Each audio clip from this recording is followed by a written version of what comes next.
Story 1. Shadows of Rockvale. Dust danced in the rays of the setting sun as Justin parked his battered pickup truck beside a faded sign. Welcome to Rockvale, Nevada. Population 312. The number was now smeared with black paint, leaving only an uneven streak, as if someone had tried to erase the town's very existence. Justin, a 27-year-old blogger from the YouTube channel Dead Places Alive, pulled his camera from his backpack and switched it on, aiming the lens at the sign. So, folks, we're in Rockvale, another American ghost town forgotten by time. They say the mine shut down in the 80s, and everyone just packed up and left. But here's the kicker. Rumors claim some stayed, or something did. Today, we're finding out the truth. His voice brimmed with the theatrical enthusiasm that had already earned him 200,000 subscribers. Next to him stood Kyle, his best friend and unofficial cameraman. Kyle rolled his eyes, adjusting his Raiders cap. You seriously think anyone's watching this? It's just a bunch of dust and rusty cans. People love creepy stories, dude, and if we find something weird, this'll go viral. Justin shot back, stepping forward onto the cracked road. The camera hummed in his hands, capturing every creak of the abandoned house's boards and every scrap of yellowed paper fluttering in the breeze. Rockvale did feel dead. Streets lay empty. Shop windows were caked with dust, and the lone gas station, with its bent Texaco sign, stood like a skeleton of a bygone era. That's where Justin headed, drawn by something inside the shadows, a faint flicker of light. You see that? He whispered, zooming the camera toward the station's broken window. Kyle leaned closer, squinting. Probably the sun reflecting, he grumbled, though a hint of doubt crept into his voice. They stepped inside, carefully navigating the scattered debris. The air smelled of rust and long evaporated gasoline. On the counter, amid empty cigarette packs and decayed newspapers, sat an old radio, bulky, with a cracked plastic casing and a twisted antenna, and it was on. Static hissed from the speaker, broken by bursts of low humming. Wait, is this thing running? Justin zoomed in, his voice trembling with excitement. Check this out, guys, a retro radio working in a town with no power. Kyle edged closer, frowning. Maybe it's got batteries? But where's the signal coming from out here? Justin reached out and turned the tuning knob. The static grew louder, then cut off sharply. Silence filled the station for a moment until a voice rasped from the speaker, hoarse, slow, like it was recorded on old tape. Justin, can you hear me? He flinched back, nearly dropping the camera. Kyle froze, his eyes widening. What the hell? Did you hear that? Yeah, it said my name. Justin swung the camera back to the radio. All right, if this is a prank, it's a damn good one. Who's there? Say your name. The radio buzzed, and the voice returned, clearer this time. Justin, you shouldn't have come here. You brought it with you. Kyle let out a nervous laugh. Some local nut with a walkie-talkie, man. Let's get out of here. But Justin didn't move. He was hooked. No way. This is century-level content. We've got to figure this out. He twisted the knob again, and the noise turned deafening, a mix of static crackling and something like a distant scream. Then a vision flashed before his eyes. A dark figure stood in the corner of the station, its eyes glowing red, its mouth stretched into an unnatural grin. He blinked, and it was gone. Did you see that? He gasped, turning to Kyle. See what? What are you talking about? Kyle looked confused, but his hands shook. The radio spoke again, this time in Kyle's voice. An exact copy, but cold and lifeless. Kyle, you can't save him. He's theirs now. Kyle stumbled back, his face paling. That's not me. I didn't say that. Justin lowered the camera, his heart pounding. Okay. This isn't funny anymore. Let's go. But when they turned to the door, it wouldn't budge. The glass cracked under Kyle's blows but didn't shatter. The radio droned behind them, and the voices multiplied, whispering, shouting, calling their names. Justin felt new visions erupt in his mind. Himself standing over Kyle's body, hands bloodied. Kyle strangling him in the desert. Each image grew sharper, as if reality was dissolving into a nightmare. "Turn that thing off!" Kyle yelled, lunging for the radio. He grabbed it and smashed it to the floor, but the noise didn't stop. It poured from everywhere, the walls, the concrete cracks, even their own breaths. Justin dropped to his knees, clutching his ears. "Make it stop, please." But the voices only laughed, and the visions grew more real. He saw Kyle turning to him with red glowing eyes, knife in hand. He heard his own voice whisper, "You wanted this." As the sun sank fully below the horizon, Justin's pickup sat in the same spot, coated in a thin layer of dust. The camera lay on the ground, still recording, capturing only static and a distant whisper. "They stayed with us. They'll always stay." Darkness fell over Rockvale like a heavy blanket, swallowing the last glimmers of day. Inside the station, the air thickened, saturated with something invisible and sticky. Justin still knelt, pressing his hands to his ears, but the noise pierced through, burrowing into his brain. Kyle stood over the shattered radio, breathing hard, his fists clenched in helpless rage. "Why won't it stop?" he shouted, turning to Justin. His voice quivered, tinged with accusation. "This was your idea to come here. You're always chasing these damn adventures." Justin looked up, his gaze unfocused. "I didn't know, man. I thought it was just another spot for a video." But his words rang hollow, drowned by another surge of visions. This time, he saw the station as it once was. People in work overalls lining up for gas, kids laughing by the soda machine, the radio playing country tunes. Then it shifted. They screamed, clutching their heads, eyes blackening as blood streamed from their mouths. Over it all, that same static hummed. He blinked back to reality. Kyle grabbed his shoulder and shook him.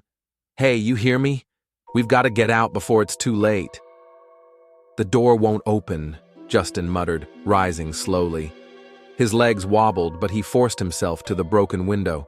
The glass looked intact now, despite Kyle's earlier strikes. He tapped it with his fist. The sound was dull, like the desert outside had been replaced by a solid wall. Kyle swore and bolted for the back exit, leading to a small storage room. Justin followed, each step heavier, as if the air resisted him. In the cluttered hallway, strewn with empty canisters and old tires, they found a door, metal, rusted, with a broken lock. Kyle shoved it open, letting in the cold night air. "Run!" he yelled, darting outside. Justin stumbled after him, but as his foot hit the sand, the noise in his head intensified. He turned. The door was gone, replaced by a smooth station wall, as if it had never existed. "Kyle!" he shouted, but his friend was nowhere in sight. The desert stretched around him, endless and silent, lit only by the moon's faint glow. The camera lay in the sand by his feet, still on, its red light blinking. He picked it up, trying to steady his breathing. Okay, I'm alone. Gotta find Kyle in the truck. We'll get out." But when he checked the camera's screen, it wasn't his face he saw. It was Kyle, but not the Kyle he knew. His eyes were empty, his skin gray, his mouth opening slowly to release a cloud of static that merged with the air. Justin dropped the camera, but the image lingered in his mind, projected onto his retinas. "Justin?" Kyle's voice echoed, not from the desert, but inside his skull. "You won't leave me here, will you?" He screamed and ran, directionless. Sand crunched beneath his feet, but every step felt futile. The scenery didn't change. The station stayed in place, as if he were running in circles. Then he heard it again. Static swelling like a wave, laced with whispers, dozens of voices weaving into a chaotic cacophony. You brought us here. You wanted to know. You're ours now. Justin collapsed to his knees, clutching his head.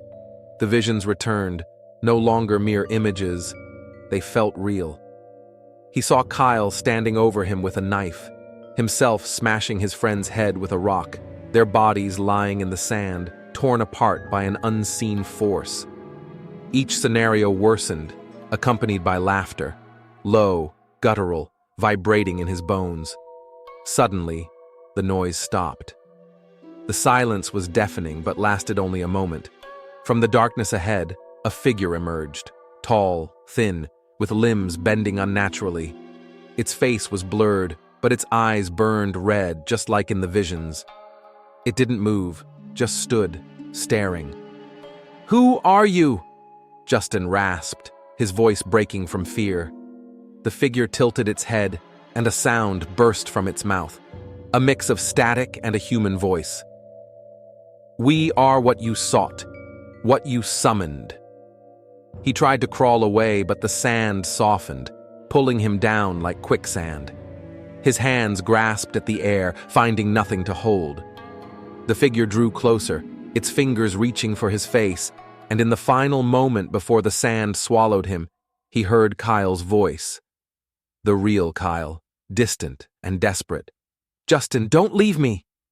When light returned, Justin lay on the station floor. The radio sat on the counter, whole and silent, as if it had never been smashed. Kyle huddled in the corner, arms around his knees, eyes glassy. The camera rested between them, recording. "Kyle?" Justin whispered, dragging himself up. His throat was dry, his head throbbing. Kyle didn't answer. He slowly turned his head, and Justin saw his eyes no longer belonged to him. They glowed red, like the figure's. "You should have left," Kyle said in a voice both his and alien. "Now we're all here." The radio flicked on, releasing the same static hum. But this time, Justin didn't cover his ears. He listened as the voices whispered his name, laughed, promised him eternity in this place. The visions returned, but now he didn't fight them. He saw himself and Kyle standing side by side, red eyes gleaming, waiting for the next visitors. At dawn, Justin's pickup stood abandoned by the Rockvale sign.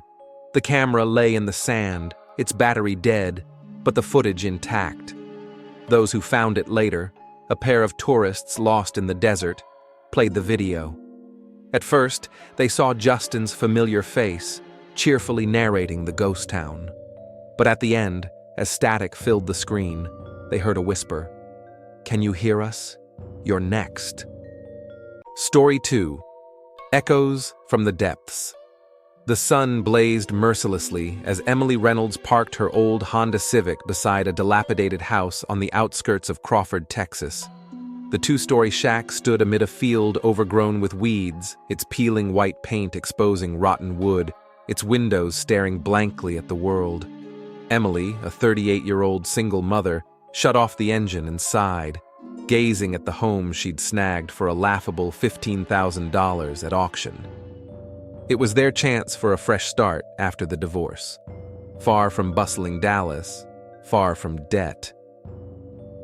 "This is for real," came a voice from the passenger seat. Her 16-year-old daughter Sophie yanked off her headphones and scowled at the house. "We're living in this barn?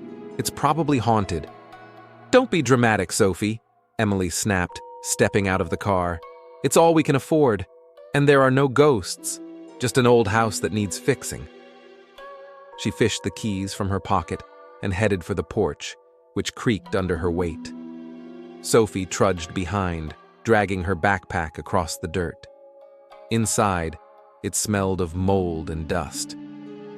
Furniture left by previous owners sat draped in sheets, while yellowed papers and wallpaper scraps littered the floor. In the living room, beneath a thick layer of dust, Emily spotted an old TV, a bulky Zenith with a wooden frame and rabbit ear antennas. She ran a finger across its screen, leaving a streak in the grime. "Look, retro," she said, trying to lighten the mood. "Maybe it still works." Sophie rolled her eyes. "Yeah, works. Right into the trash. There's not even Wi-Fi here." She dropped her backpack and pulled out her phone, but there was no signal. "Great. We're in the Middle Ages." The first evening passed quietly. Emily unpacked boxes while Sophie holed up in her new upstairs room, listening to music through her headphones. But around midnight, a sound shattered the silence, a low, static hum drifting from the living room. Emily descended the stairs with a flashlight and froze. The TV was on. Its screen flickered with gray static, and a crackling noise, like radio interference, spilled from the speakers. "Sophie, did you turn this on?" she called, stepping closer. Her daughter appeared on the stairs, sleepy and annoyed. "No, I was asleep." "What's that buzzing?" Emily frowned. "Maybe a short circuit." She reached for the power button, but as her fingers brushed it, the noise cut off. The screen went black, then a voice emerged, raspy, deliberate. "Emily, can you hear me?" She recoiled, her heart racing. "Did you hear that?" she whispered, turning to Sophie. "Yeah, it said your name." Sophie darted closer, eyes wide. "Is this some kind of joke?" Emily pressed the button again, but the TV stayed on. The voice returned. "You brought her here, Emily. You gave her to us." The screen flared, displaying a grainy image. Their house, but different. Pale, motionless figures stood in the windows, their eyes glowing red. The image flickered, and Emily saw herself, standing in the yard with a knife, staring at a screaming Sophie. She shrieked and stumbled back. Sophie grabbed her arm. "Mom, what was that? I saw you!" "That wasn't me." Emily trembled, unable to tear her eyes from the screen. The TV hummed louder, and the image shifted, Sophie standing over her body, holding a bloodied hammer.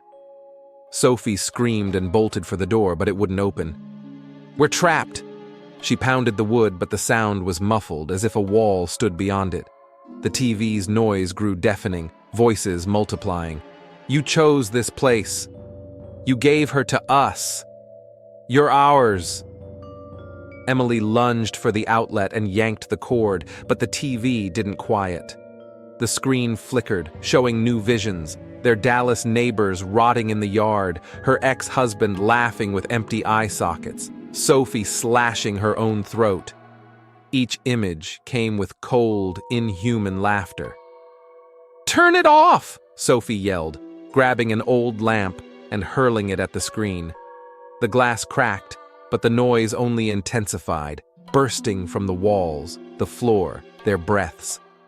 Emily seized Sophie's hand and ran for the back door through the kitchen.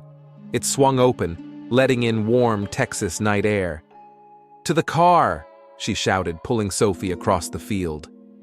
But as they hit the grass, the noise in her head became unbearable.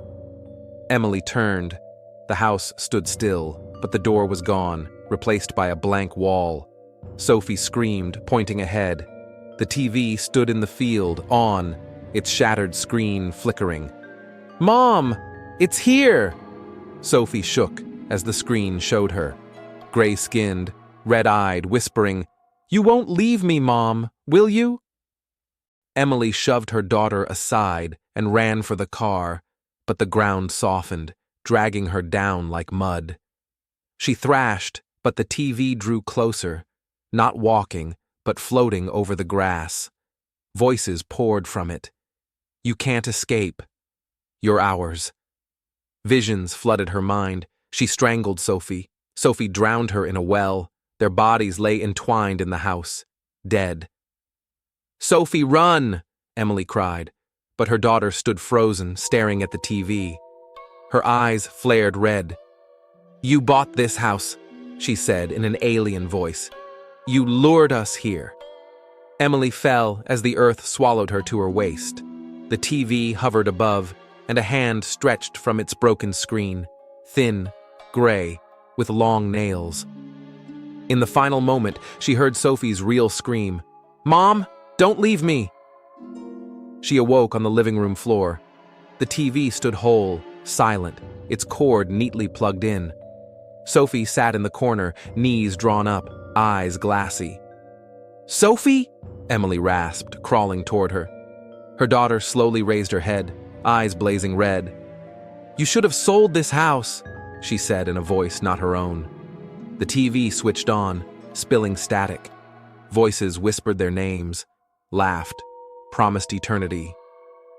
Emily stopped fighting. She listened as the visions became reality, as she and Sophie stood together, awaiting new tenants. By morning, the Honda Civic sat abandoned outside. The TV hummed faintly in the living room, its screen showing only static. Those who came to check later, the local sheriff and his deputy, turned it on and heard a whisper. "Can you hear us? You're next." They didn't return to town. Emily shoved her daughter aside and ran for the car, but the ground softened, dragging her down like mud. She thrashed, but the TV drew closer, not walking, but floating over the grass. Voices poured from it. "You can't escape. You're ours." Visions flooded her mind. She strangled Sophie. Sophie drowned her in a well. Their bodies lay entwined in the house, dead. "Sophie, run!" Emily cried, but her daughter stood frozen, staring at the TV. Her eyes flared red. "You bought this house," she said in an alien voice. "You lured us here." Emily fell as the earth swallowed her to her waist. The TV hovered above, and a hand stretched from its broken screen, thin, gray, with long nails. In the final moment, she heard Sophie's real scream, "Mom, don't leave me!" She awoke on the living room floor. The TV stood whole, silent, its cord neatly plugged in.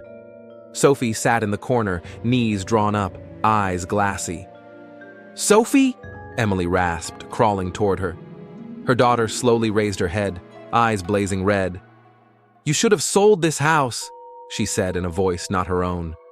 The TV switched on, spilling static. Voices whispered their names, laughed, promised eternity. Emily stopped fighting. She listened as the visions became reality, as she and Sophie stood together, awaiting new tenants. By morning, the Honda Civic sat abandoned outside. The TV hummed faintly in the living room, its screen showing only static. Those who came to check later, the local sheriff and his deputy, turned it on and heard a whisper. "Can you hear us? You're next." They didn't return to town. Story 3. Call from the Shadows. Leaves rustled under the tires of the Jeep Wrangler as Matt Parker turned onto an overgrown road in the Appalachian Mountains of West Virginia. The sun dipped behind dense pines, casting long shadows toward the Laurel Ridge Hotel, once a bustling 50s resort, now a forgotten hideaway Matt had booked on Airbnb for a measly $80 a night. It was supposed to be the perfect getaway for him and his friends. No phones, no work, just nature and beer. "You sure this place won't collapse?" Caitlin Brown teased from the front seat, adjusting her dark sunglasses. Her voice was light, but her eyes flickered with doubt as she eyed the hotel, a 3-story structure with peeling paint and a sagging roof. "Relax, Kate. It's authentic," Matt replied, parking by the entrance. Trevor and Lisa spilled out of the back, a couple who couldn't keep their hands off each other. Trevor, tall and bearded, carried a case of beer, while Lisa, with short red hair, held a bag of chips. "As long as there's a shower," Lisa said, scanning the dim facade. "And no bears." Inside, the hotel smelled of dampness and old wood. The lobby was carpeted with worn rugs, and yellowed photos of smiling mid-century guests hung on the walls. In the corner stood a retro phone booth, red with a rotary dial. Matt nudged its door, and it creaked open. "Check it out, nostalgia," he grinned, pulling out his phone for a picture. Maybe it still works. Yeah, call some ghosts, Caitlin quipped, but her laugh died as a faint hum emanated from the booth. Low, static, like an old modem. You hear that? Trevor set the beer down and stepped closer. Matt leaned toward the dangling receiver and lifted it to his ear. At first, there was only crackling, then a voice, hoarse, slow. Matt, can you hear me? He dropped the receiver like it burned him. What the hell? It said my name. Lisa laughed nervously. You probably hit something. It's just an old phone. But Caitlin stepped up and grabbed the receiver herself. Her face paled. There's a voice. It said, "You brought them here, Matt." She tossed it down, and it swung on its cord. Okay, that's not funny, Trevor said, forcing a chuckle, though his voice wavered. Matt picked up the receiver again, and the noise grew, static laced with screams and whispers. Then a vision hit him. The hotel, brimming with retro-clad guests dancing to jazz. Suddenly they screamed, clutching their ears, eyes reddening as blood pooled on the floor. That same hum droned over it all. He blinked back to reality. Caitlin shook his shoulder. Matt, you okay? You froze. I saw people, he muttered, hands trembling. The phone buzzed again, and Trevor's voice, cold, dead, came through. Trevor, you can't save them. They're ours. Trevor backed away. That's not me. I'm right here. Lisa grabbed Matt's arm. Let's ditch this thing and get out. They raced for the door, but it wouldn't open. Caitlin pounded the glass, but the sound was dull, like a solid wall stood beyond. The phone's noise swelled, voices multiplying. You chose this place. You called us. You're staying. Matt collapsed, clutching his ears, but the visions didn't stop. Him strangling Caitlin, Trevor smashing Lisa with a lamp, their bodies rotting in the lobby. Low, inhuman laughter followed each image. Make it stop! Lisa screamed, grabbing a chair and smashing the booth. Glass shattered, but the noise persisted, pouring from the walls, the floor, their breaths. Trevor bolted for the back exit through the kitchen, shoving the door open and sprinting into the woods. They followed, but as Matt hit the ground, the noise in his head became unbearable. He turned. The door was gone, just a blank hotel wall. Where's Trevor? Caitlin yelled, but he was missing. In the darkness between the trees stood the phone, the same one, its broken booth humming. Matt approached, and Lisa's voice rasped from the receiver. Matt, you won't leave me, right? Her face flashed in his mind, gray, red-eyed. He ran, but the forest wouldn't let go. The hotel loomed on the horizon. Voices whispered his name, laughed, promised to take them all.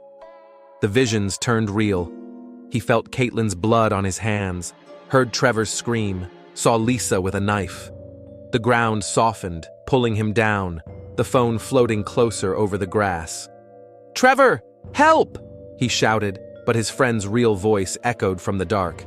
Matt, don't abandon us! A red-eyed figure reached from the receiver, and he fell into blackness. He awoke in the hotel lobby. The phone stood intact, silent, receiver neatly in place. Caitlin, Trevor, and Lisa sat around him, eyes glassy. Guys? Matt croaked, standing. Trevor turned, his eyes flaring red. You should have checked the reviews, he said in an alien voice. The phone rang, and the voices returned, promising eternity. Matt listened as the visions became reality, as they waited for new guests. At dawn, the Jeep sat abandoned. The phone in the lobby rang softly, whispering, Can you hear us? You're next. A group of hikers who found it later lifted the receiver and didn't return,